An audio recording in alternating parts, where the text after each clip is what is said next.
Hey guys, LOADOUT here, and today I'm going to be showing you guys my new updated Red Dead Online PvP settings for showdowns and takeover series, and as well as dealing with griefers. So without further ado, let's get into the video. So the first thing you're going to want to do is you're obviously going to want to go to settings, because that's where everything is at. And we're going to start off in controls. We'll get to display second and then camera third, but for right now we're just going to start off in controls. And for the first one is invert look. I have it set to off. If you have it set to on, who even are you? I mean, who plays with the invert look on? But for the second one, we have vibration. Now, this is just basically on what you guys like. I like having my vibration on, mostly because it's just better for me. I play a lot better than I do with it off. And yeah, for the photo mode control camera thing, it's set to default, which is off.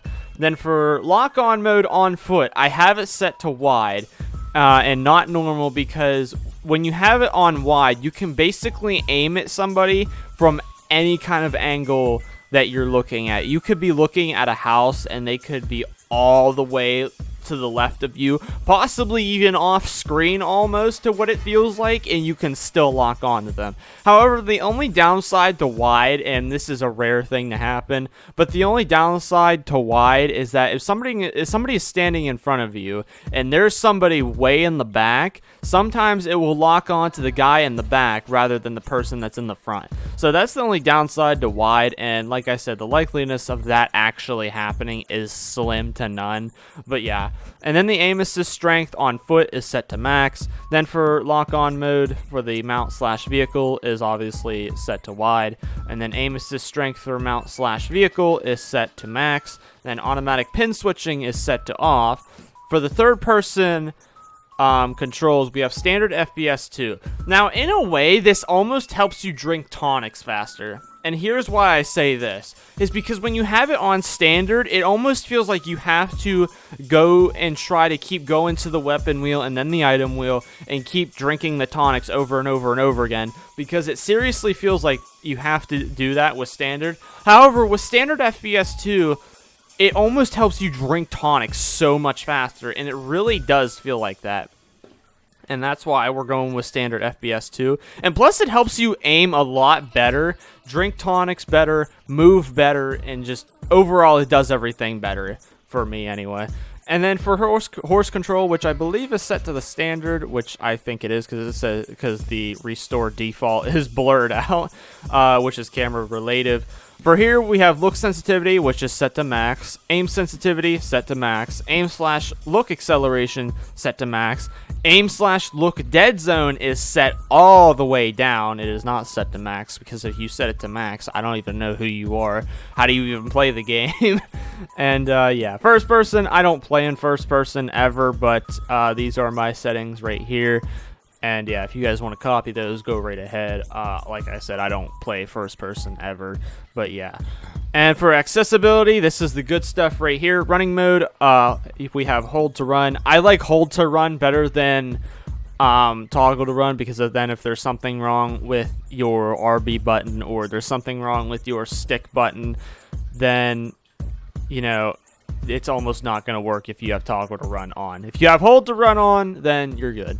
But for tap assist, now this is an important setting right here. Now, for example, if you are getting choked by someone and, you know, they're constantly spamming the button to try to kill you, for this, a lot of people don't know about this setting, but if you actually change it to hold and you are getting choked, all you would have to do if you set the setting to hold is literally hold the B button or circle button or whatever it is on PC. You would literally just have to hold the breakout button. That's it. You don't even have to spam it or anything. It would use the maximum strength. That's why you see with some YouTubers that are doing griefing videos how you can notice that they don't spam it, they just hold it, and that's how they get out of most situations.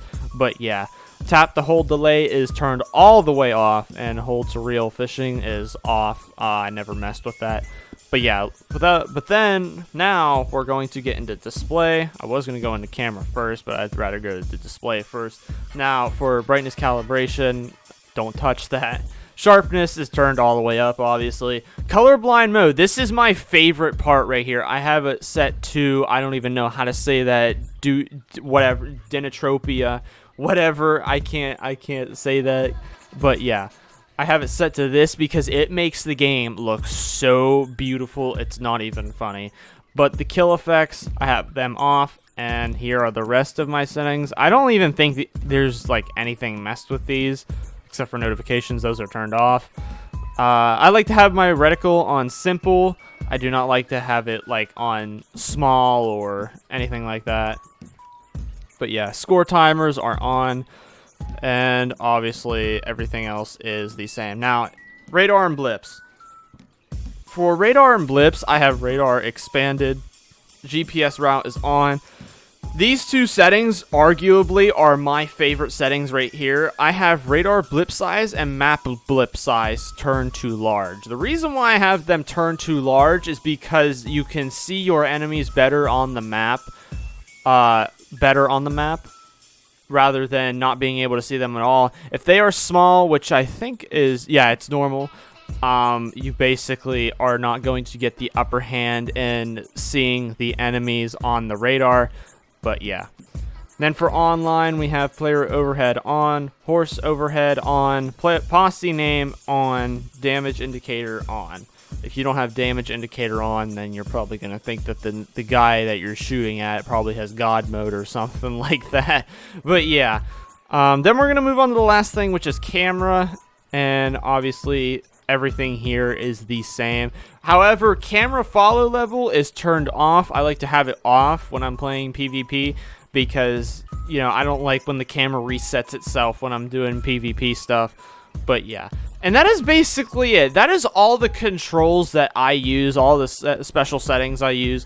And for my guns, we have Mauser pistols, bolt action, and then semi-auto shotgun. I know a lot of players prefer, you know, double barrel shotgun, which is a good thing to prefer, but I go ahead and use the semi-auto shotgun because I like it. I like that rate of fire. And plus, it's a shotgun, and it's obviously going to have almost the same amount of damage that the double barrel does. So I'd just rather go off with the semi-auto shotgun.